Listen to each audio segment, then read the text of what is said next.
1 Timóteo 2, de 1 a 7, diz assim: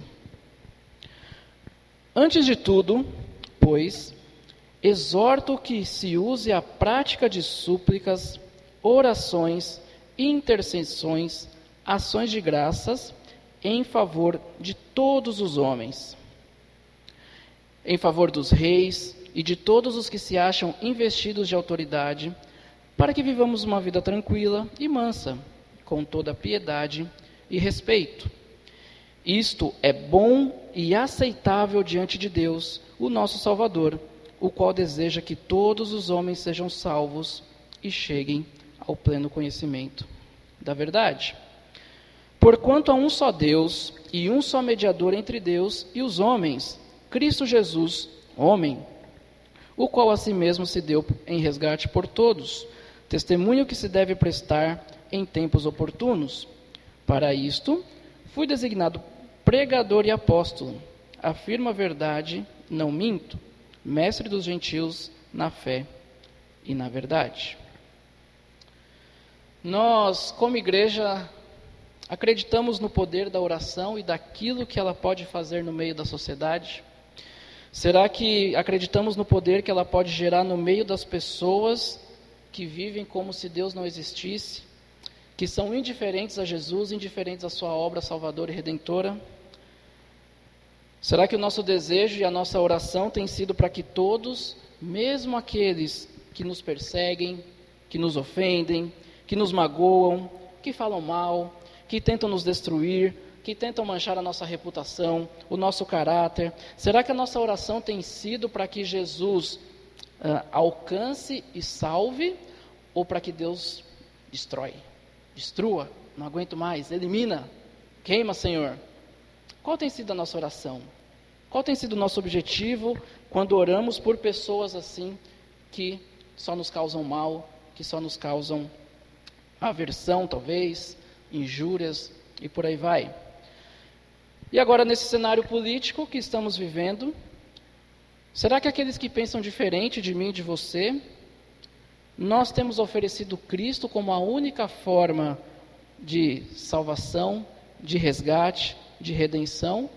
Ou temos atribuído a políticos, ao governo, ações que somente Cristo pode oferecer, ações que somente Cristo pode nos dar como redenção, como liberdade, como paz? Lógico que, como vimos no estudo passado, o governo tem sua parcela de culpa, vamos dizer assim, de poder cumprir o papel que Deus estabelece, mas aonde tem estado a nossa devoção? Aonde tem estado aquilo que ansiamos em Cristo? Será que tem estado no Estado, nos políticos, em suas propostas? E nós temos levado pessoas a reconhecerem que somente Cristo pode oferecer aquilo que ninguém pode. Somente Cristo pode oferecer aquilo que nenhum político pode oferecer, que é a salvação definitiva, eterna e não somente temporária, ou um país melhor, ou paz, por um período de tempo. Então, 1 Timóteo foi escrita provavelmente entre 64 e 65 depois de Cristo, por Paulo. Ela é chamada de uma epístola pastoral, porque Paulo aqui ele escreve para Timóteo com conselhos para pastores, para líderes, porque Timóteo foi deixado numa igreja em Éfeso, que Paulo fundou, e aí Paulo pega e dá alguns conselhos, algumas orientações para como Timóteo deveria conduzir a igreja, para o que ele deveria fazer, qual que deveria ser as práticas dos irmãos e como que ele deveria orientar os irmãos em determinadas situações. Paulo deixa Timóteo nessa igreja, o texto fala que para ele colocar em ordem. Então, como a igreja do Senhor deve funcionar, orientações para os ofícios de bispo, de diácono, quais deveriam ser suas qualificações, as práticas do culto, como deveria ser o proceder dos crentes em Cristo, e também encoraja nosso amigo Timóteo no desenvolvimento do ministério dele, para que ele não se preocupe com a sua juventude, encoraja ele, independente da juventude de Timóteo, que Paulo fala. Ele era um pastor jovem, numa igreja com bastante problema, bem difícil, mas Paulo orienta, encoraja ele a continuar no ministério, a continuar firme. Paulo principalmente orienta e ensina a Timóteo a garantir que a sã doutrina, a palavra de Deus, fosse ensinada sem deturpação, que o Evangelho fosse transmitido de forma pura, clara, e não o que estava sendo ensinado por alguns falsos mestres naquela época, que estavam ali começando a se infiltrar dentro da igreja com algumas doutrinas, algumas ideias que não condizia com aquilo que Paulo deixou para Timóteo, que deixou para a igreja sobre o Evangelho de Cristo. Então, pensando nisso, hoje, se nós formos resumir em uma frase o nosso tempo aqui, seria: o cristão ora por todos e até pelas autoridades, buscando tranquilidade, salvação e redenção para a sociedade. Então nós veremos hoje 3 efeitos da oração na sociedade. O que é a oração do cristão, o que é a oração daquele que entende a autoridade de Deus, aquilo que ele faz, o que essa oração pode gerar de efeito na sociedade em que vivemos. Então o primeiro efeito dessa oração feita pelo mundo, e eu vou usar aqui o termo sociedade, tá? Nessa divisão, a palavra sociedade traz a ideia de um conjunto de pessoas que vivem em certo período e em um determinado espaço, seguindo normas comuns e unidas em um corpo social. Ou seja, a sociedade são pessoas que compõem um local, um espaço e que seguem regras determinadas. Isso forma uma sociedade. Regras essas que funcionam nesse local para um bom funcionamento. Então nós fazemos parte de uma sociedade, nós temos regras, nós temos leis, nós temos um grupo de pessoas que compõem um espaço. Okay? Então vou usar essa ideia de sociedade como a ideia de pessoas do mundo, mas a sociedade em que vivemos no geral. Então o primeiro efeito que a oração pode causar no meio da sociedade, verso 1 e 2, que nós já lemos. O primeiro efeito ela pode nos trazer tranquilidade. O versículo começa dizendo assim: que antes de tudo, pois, exorto que se use a prática de súplicas, orações, intercessões e ações de graça. As orientações de Paulo aqui nesses 7 versículos, ele fala sobre as práticas do culto, tá? Então, esses versículos aqui, não só esse, mas tem mais alguns, mas aqui o que vamos estudar, fala sobre orientações do culto público, que é esse momento que nós temos aqui. Aquilo que nós devemos fazer quando nos reunimos como igreja para cultuar, para prestar, para participar do culto e não assistir o culto, como algumas pessoas falam. Nós não assistimos, nós prestamos culto, nós fazemos parte deste culto, nós somos partes integrantes e ativas do culto ao Senhor. Nós não só assistimos, na ideia de ficar parado, sem participar. Então Paulo começa dizendo: antes de tudo. Algumas versões trazem em primeiro lugar. Não significa em primeiro lugar, antes de tudo, que o que ele vai falar aqui tem que ser o primeiro ato do culto. Não é essa a ideia. Não significa que tem que ser antes de tudo, que é a parte principal. Não é isso. Né? Nós, como o Tiago falou, né? Provindos da reforma protestante, nós entendemos que a exposição da palavra de Deus é o ápice, é o auge do culto, é o auge do momento de reunião dos santos. Mas é muito importante o que ele vai falar aqui. Não precisa vir primeiro que tudo, mas tem que ter. Não pode faltar. Todas as igrejas deveriam praticar o que ele vai nos orientar aqui. Então, entendemos que não é essencialmente tem que ser a primeira coisa, mas não pode faltar, não pode ficar de fora, tem que ter. Ok? Então ele continua: exorto que se use a prática de súplicas, orações, intercessões e ação de graças.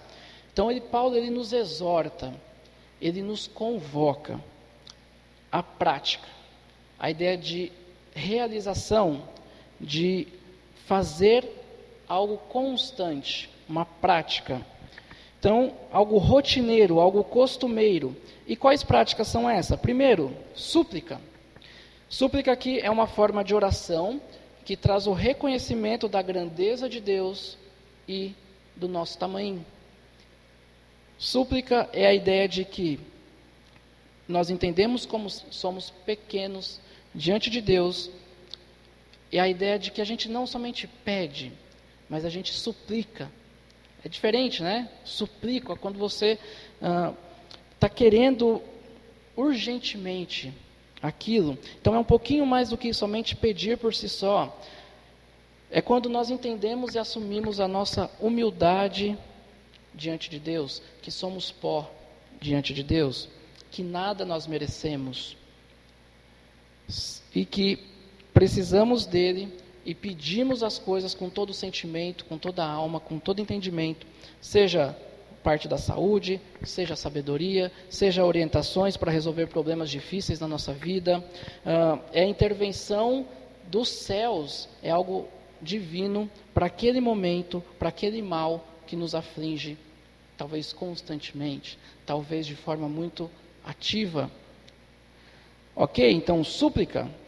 E agora o segundo, orações. Então devemos ter a prática de súplica, orações. Orações aqui, a palavra no original, é a ideia de algo mais comum, né? Então orações ali são para se referir ali a amigos, familiares, coisas mais comuns. Não chega a ser um ponto de súplica, de eu preciso, mas você ora. Então você ora pelos seus amigos, pelos seus familiares, coisas mais gerais, seus irmãos, atuações das pessoas no governo, na sociedade, seja profissional, seja como você age no dia a dia.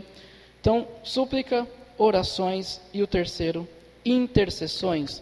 Intercessão agora, ele está voltado a favor de outra pessoa, ou seja, quando você intercede por alguém. Então, os dois primeiros anteriores é mais quando você pede algo para si, quando você ora com algo mais voltado para si. Agora, intercessões é relacionado a pedir a alguma necessidade do outro. Interceder, pedir em favor, seja por algo espiritual, a salvação, seja por coisas mais voltadas à parte física, mas a ideia é de que nós pedimos para o outro e não tanto para nós. Ok? Tranquilo até aqui? E o quarto ponto que ele fala, ações de graça. Então, nossa oração, quando nós nos reunimos como igreja, no nosso culto, deve ter essas práticas e também junto com ações de graça, que é gratidão. Nossa oração deve haver gratidão. Quando nos reunimos como igreja de Cristo, deve haver gratidão. Gratidão pelo cuidado de Deus, pela misericórdia, pela sua bondade, pelo seu amor, a bondade que Ele tem para usar tanto crentes como descrentes em nosso favor. Isso é gratidão. Você só vai em médico crente? Você só vai fazer talvez um tratamento ou alguma coisa somente com crentes? Não. Nós, pela misericórdia do Senhor, nós somos abençoados com pessoas que não são crentes por misericórdia de Deus. Então nós temos que orar e agradecer por essas pessoas que são usadas na mão de Deus como bênção na nossa vida e da sociedade.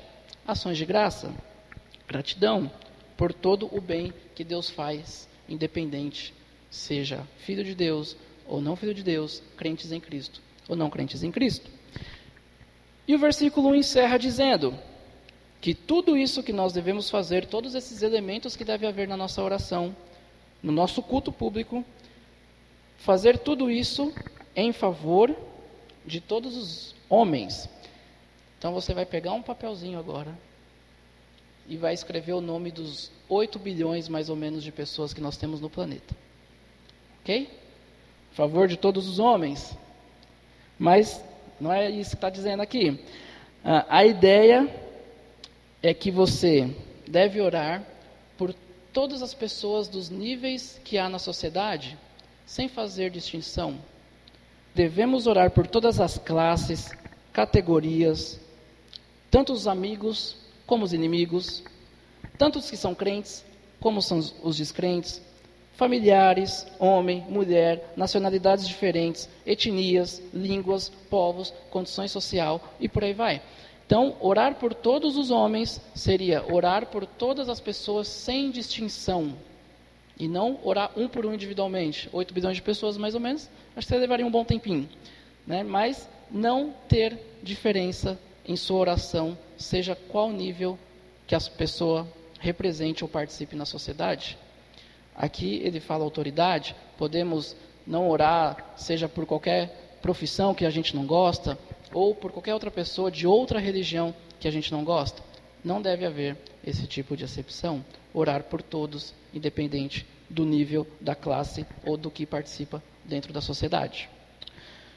E aí, o verso 2 agora, Paulo destaca uma divisão, uma classe em específico, uma classe da sociedade que pode influenciar a minha e a sua vida, que pode influenciar a nossa forma de viver como cristão. E não só dos cristãos, mas dos cidadãos em geral. O texto diz: em favor dos reis e de todos que se acham investidos de autoridade. Devemos orar por todos, mas em especial, Paulo, ele divide aqui, ore por todos, mas ele põe um grupo específico. As autoridades, daqueles que lideram o povo, devemos orar, suplicar e interceder por todos, mas particularmente em favor daqueles que são investidos de autoridade, que, como nós vimos no domingo passado em Romanos 13, eles são investidos de autoridade, e essa autoridade é dada e instituída por Deus para a organização da sociedade, para recompensar o bem e punir o mal e o pecado da sociedade. Paulo, ele divide um pouquinho numa classe específica. E por que será? Ele explica no próprio texto. Continua: para que vivam uma vida tranquila e mansa, com toda piedade e respeito. Antes de explicar esse ponto aqui, rapidamente, só um pouquinho do contexto. Temos aqui uma igreja em Éfeso, era em Roma, e nós vimos o contexto sobre Roma, que tinha como características o domínio sobre o povo, muitas vezes de forma brutal, de forma violenta, de forma militar, cheia de abusos. Um povo idólatra, um povo pagão, onde os seus imperadores exigiam culto a si próprio, corruptos, sanguinários, imorais, e com o tempo, perseguidores daqueles que professavam a fé em Cristo e que adoravam somente a Jesus e não os imperadores e os seus deuses. Então Paulo, ele convoca a igreja de Éfeso, que estava em Roma, com todas aquelas características que nós falamos, para que eles, e através deles, haja oração e súplica para uma vida tranquila e mansa, com toda piedade e respeito. Paulo aqui, ele não trata somente da questão da vida do cristão, mas da sociedade em geral. Ele usa a palavra piedade, que é um uso um pouco mais religioso, mas o que ele fala aqui também é para a sociedade em geral.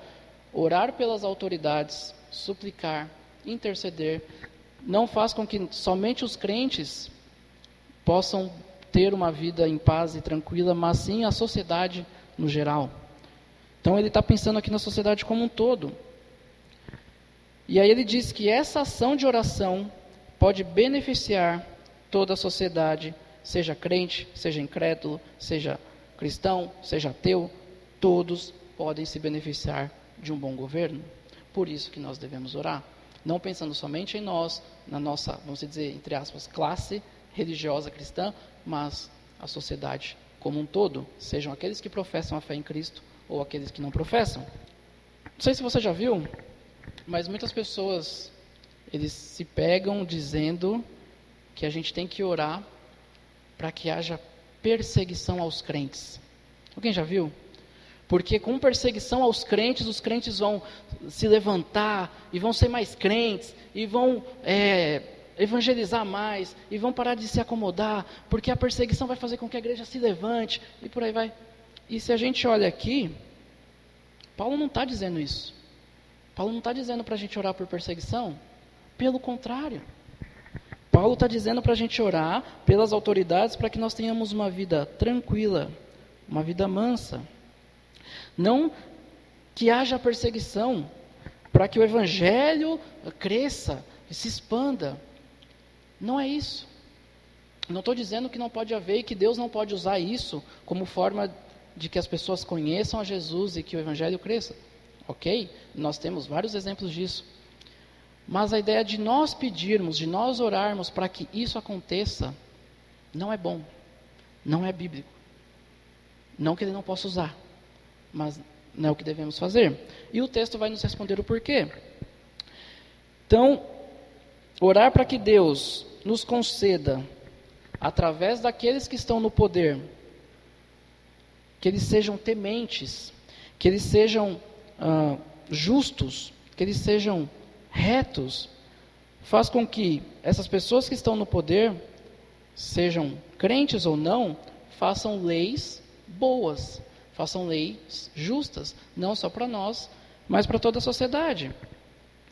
Pessoas que oram pelas autoridades, buscam que os governantes tragam, na medida do possível, paz, prosperidade, liberdade, seja de religião, seja de expressão, seja liberdade econômica, oportunidade de trabalho, educação, não perseguição à religião e aos seus praticantes, entre outras tarefas que cabem ao Estado, que podem nos trazer uma vida mais calma e tranquila. E para que serve essa vida mais calma e tranquila?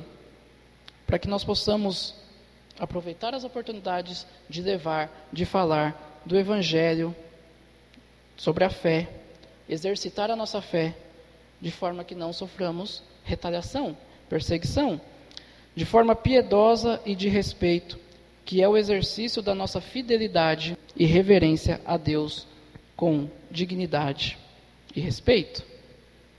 Algumas aplicações para nós.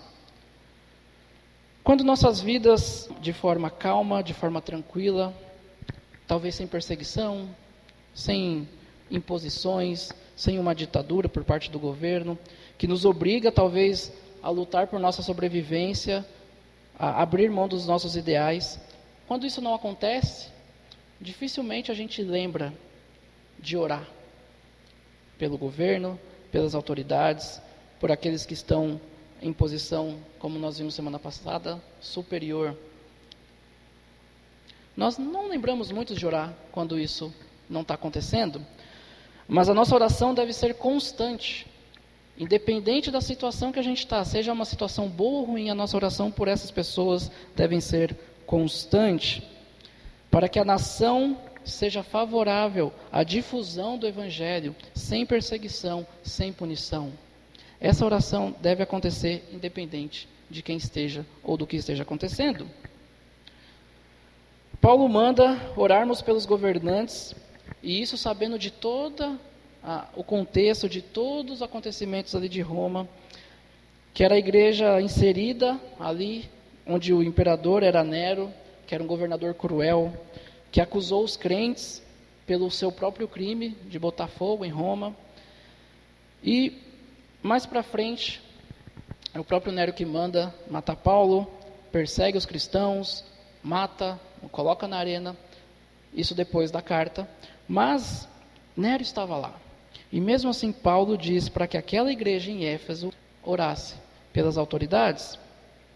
Devemos orar, suplicar, interceder, independente de governo, independente de governante ou de quem esteja no poder. Não devemos arrumar desculpas, fazer o que temos que fazer, gostando ou não de quem esteja lá. Essa prática deve ser por qualquer um, independente do seu gosto ou meu. Temos que orar. Terceiro, nossa oração, súplicas e intercessões não deve ser somente pelos irmãos em Cristo, somente pelos das nossas casas, os nossos familiares, os nossos amigos. Isso é muito bom, isso é válido e precisa sim, mas devemos orar por aqueles que não conhecem a Jesus como Cristo, que não professam a mesma fé. Nossos inimigos, aqueles que nos perseguem, seja o seu patrão aproveitador ou mal educado, seja aquele seu vizinho que só fofoca e fala mal de você, seja aquele colega da escola que só te atormenta e não te deixa em paz, seja por aquele amigo que não acredita em Deus do seu serviço, seja por aquela pessoa que só faz piadinha, que tira sarro de você porque você é crente, humilha você na frente das outras pessoas porque você não faz aquilo que eles fazem. Devemos orar por todos, que nós vimos no começo, por todas as pessoas, e não só por alguns ou por aqueles que nós gostamos, todas as pessoas. Mateus 5,44 diz assim: mas eu digo, amem os seus inimigos e orem por aqueles que os perseguem. Amem, orem seus inimigos. É muito fácil orar pelos nossos amigos, é muito fácil amar os nossos familiares, mas é aqueles que não são. Temos que orar por todos, em especial as autoridades. Então nós vimos aqui que o primeiro efeito da oração pela sociedade é que ela pode nos trazer tranquilidade. O segundo efeito está nos versos 3 e 4. Ela pode promover salvação. Verso 3 começa dizendo o motivo do porquê. A prática de orações, de intercessões, de súplica em favor de todos, inclusive das autoridades. Ele fala, isto é bom, pois isto é aceitável, é agradável, na presença de Deus, nosso Salvador. Verso 3, nosso libertador. Então nós temos aqui o motivo do porquê Paulo disse tudo o que estava acima, o porquê da sua exortação, o porquê que devemos orar e seguir a orientação que ele nos dá. Por ser aceitável diante do Senhor. E o texto continua, que também, o qual deseja que todos os homens sejam salvos e cheguem ao pleno conhecimento da verdade. A palavra aqui deseja, Deus deseja, não significa que ele queria, ou que algo está impedindo ele de fazer, tem algo limitando ele, como se parecesse que tem algo que está obstruindo, ou talvez que Deus vai ser pego de surpresa caso aconteça. Não é essa a ideia, tá? Não é a ideia de que Deus sonha com isso, não. A ideia da palavra é que ele tem em mente, ele teria prazer, mas ao mesmo tempo a mesma palavra traz o sentido e o significado de que já está resolvido, já está determinado, já está proposto. Essa é a ideia do ele deseja. Então entendemos que Deus já tem tudo determinado, tudo proposto por Ele mesmo, tudo definido. Deus não sonha, Ele determina, Ele impõe, Ele realiza. Ele não tem nenhum impedimento para fazer aquilo que Ele quer, pois Ele é Deus, e tudo que existe e acontece é de acordo com o seu poder e com aquilo que Ele criou e propôs. Então devemos orar como igreja em nosso culto público por todos, rico, pobre, branco, preto, crente, ateu, todos, etc. Isso se faz necessário, isso deve acontecer.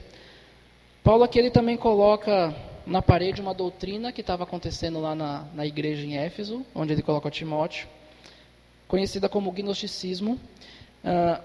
Entre tantos ensinos deturpados que eles tinham, eles sugeriam que a salvação se restringia somente a um determinado povo, a uma determinada classe. Então, o gnosticismo trata isso, e aí Paulo fala, não, todos. A oração deve ser por todos, porque todos podem ser salvos, porque todos podem chegar ao pleno conhecimento da verdade. Então, Paulo já aproveita e já coloca em xeque uma das doutrinas dessa heresia que existia lá. Então, todos podem ser alcançados pelo Evangelho. A oração deve ser por todos, porque todos os tipos de pessoa, no caso ali ele fala entre judeu e gentil. Gentios são pessoas que não faziam parte do povo judeu. Nós aqui somos gentios, nós não somos judeus. Tanto judeus como gentios podem ser alcançados pela salvação de Deus oferecida em Cristo Jesus. Por isso que não devemos fazer distinção. Algumas aplicações para nós. Deus usa a nossa oração para que a salvação alcance a população, a sociedade. Veja bem, não estou dizendo que a nossa oração muda os planos de Deus de salvar quem Ele quer. Ele já determinou. Mas nós precisamos orar, evangelizar, anunciar, testemunhar, interceder, porque Deus sabe quem vai ser salvo, mas nós não sabemos. Deus é soberano, mas nós não somos. Então a nossa oração, a nossa súplica pela salvação dos homens, a ideia de todas as pessoas, tá? Homens, mulheres, qualquer idade, sexo. Então a nossa oração por todos os homens e pelas autoridades se faz necessária porque mostra a nossa limitação, a nossa dependência e a nossa confiança no Senhor. Sabendo que Ele pode fazer o que eu não posso, que Ele vê o que eu não vejo e que Ele sabe e eu não sei. Por isso nós devemos orar, para que as pessoas sejam salvas, sejam resgatadas, conheçam a obra de redenção de Cristo, sejam livres da destruição, poupadas de sofrer, que tenham o conhecimento da verdade, daquilo que é preciso, daquilo que é correto, um conhecimento das coisas éticas, um conhecimento das coisas divinas, tendo o conhecimento e a salvação que é somente oferecida em Cristo Jesus.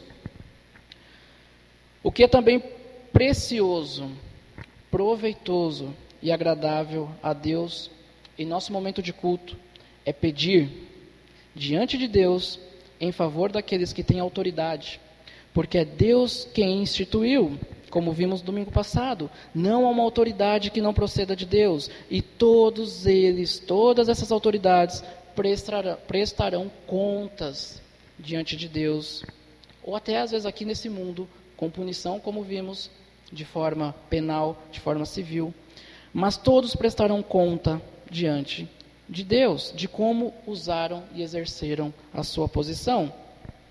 Nós, como cristãos, se for o caso, devemos talvez protestar, denunciar, mas por meios legais, por meios legítimos, que também conversamos da última vez, mas nunca deixar de orar, seja quem for, seja o governante que for. Essa oração serve de testemunho para as pessoas, porque mostra que nós reconhecemos que acima da autoridade terrena está a autoridade suprema, que é Deus. Por isso que nós oramos para que Deus possa usar essas autoridades, porque é Ele quem comanda as autoridades terrenas. Terceiro, devemos orar em favor de todos os homens e não contra. Em especial, nesse ambiente que estamos vivendo, contra as autoridades. E, infelizmente, nós vemos e até fazemos ao contrário. Vemos atentados, desejos de morte, palavras de maldição, revoltas, satisfação na desgraça, satisfação na doença, felicidade em ver desastres familiares, felicidade em ver enfermidades e tantas outras coisas, tem dominado as pessoas e feito com que esse seja o seu desejo para o próximo.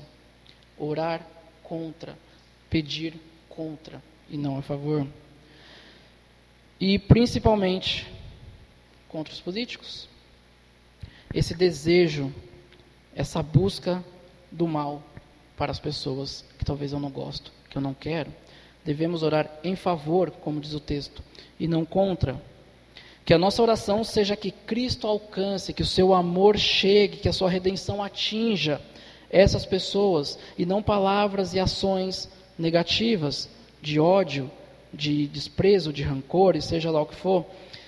Que todas as pessoas sejam atingidas por essa salvação, sejam as pessoas, cidadãos comuns, sejam as autoridades, sejam os líderes de nosso país, e tudo isso com a finalidade de que nós tenhamos paz e uma vida tranquila, e para que tenham cada vez mais pessoas que conheçam o Evangelho dentro desses cargos, dentro dessas posições que podem afetar diretamente a sua e a minha vida. Então a nossa oração deve ser para que essas pessoas conheçam a Cristo, para que elas, conhecendo a Cristo, elas governem bem e que isso seja refletido no meio da sociedade.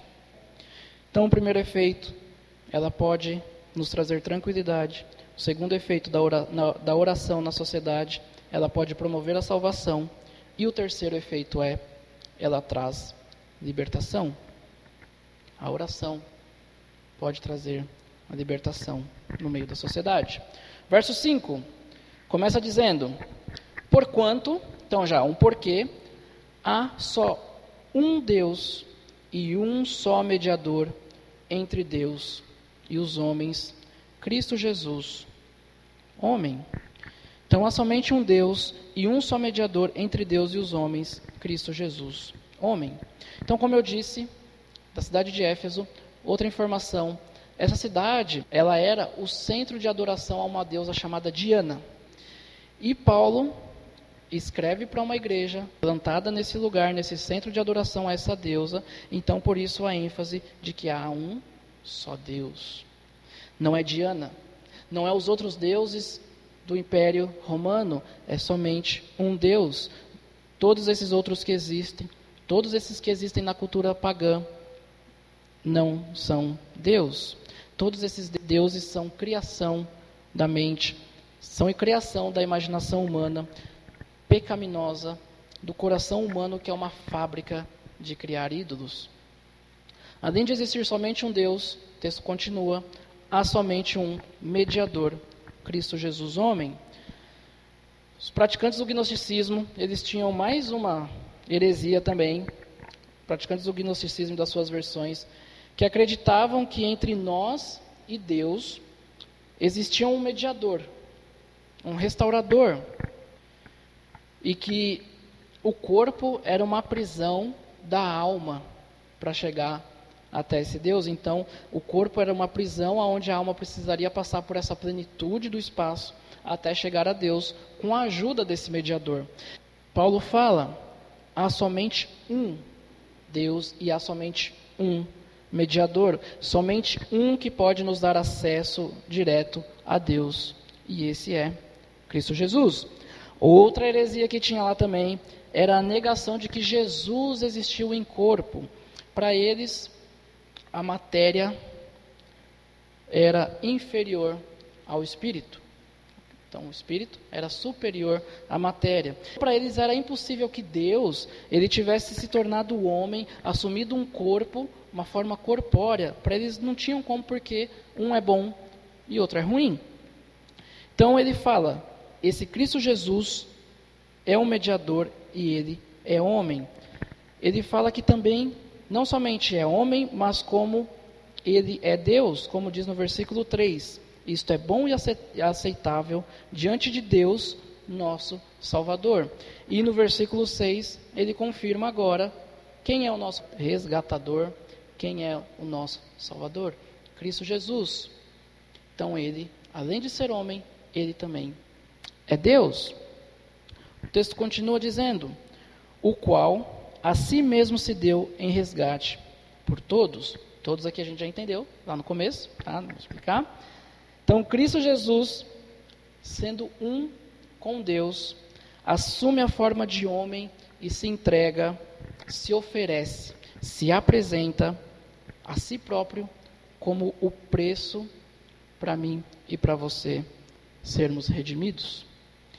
Cristo Jesus se entrega para a libertação do pecado meu, seu e de todos. Ele se entrega para que nós não precisamos pagar esse salário do pecado, que é a morte eterna. E não somente a morte eterna, mas é uma morte eterna longe de Deus. O texto continua, finalzinho, testemunho que se deve prestar em tempo oportuno. Nós devemos dar esse testemunho em oração, como vimos, mas acompanhada de ação. Oração, ação. É por essa redenção que devemos orar, para que todos esses tipos de pessoas, de todas as categorias que compõem a sociedade, possam ter pessoas alcançadas pelo Evangelho, por essa boa notícia de amor, por essa boa notícia de redenção, de resgate e salvação.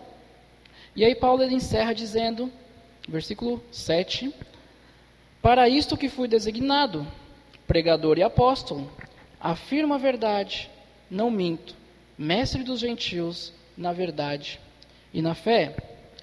Então Paulo fala aqui, que para a proclamação, como um mensageiro investido de autoridade, para falar deste Salvador, deste Deus que salva, que se manifesta em Cristo Jesus como homem, que é o nosso Redentor, eu fui chamado, designado, estabelecido. E isso é verdadeiro, não é mentira, não é fake news. Foi para isso que eu fui chamado, para a proclamação deste evangelho. Paulo aqui defende o ministério dele de apostolado, porque existiam ali também, no meio desses falsos mestres, acusações e mentiras contra ele. Então ele fala, eu fui chamado, fui designado para isso. Isso é verdade, não é mentira, não é fake news, não é invenção. Ele defende o ministério dele, que é um ministério chamado por Deus, para tanto os judeus como romanos, como gentios, para todos os povos, não somente para uma classe, para um povo específico, para qualquer um. Todos podem não só aprender, mas fazer parte daqueles que vivem por meio da fé e por meio da verdade em Cristo Jesus. Algumas conclusões para nós. Que nós possamos sempre lembrar de orar, de pedir, suplicar, interceder pela nossa sociedade e, em especial, pelas autoridades. Não pedindo perseguição, tá? Como eu disse, eu concordo que temos relatos de lugares que houve e relatos foram positivos de lugares que passaram por isso, mas não deve ser essa a ênfase da nossa oração. Temos irmãos que foram até o fim, mas também tivemos muitos que sucumbiram. É melhor uma vida de tranquilidade e paz, onde o evangelho pode ser vivido, falado de forma livre, do que um lugar perseguido, de punição, para quem não anda de acordo com o que é estabelecido.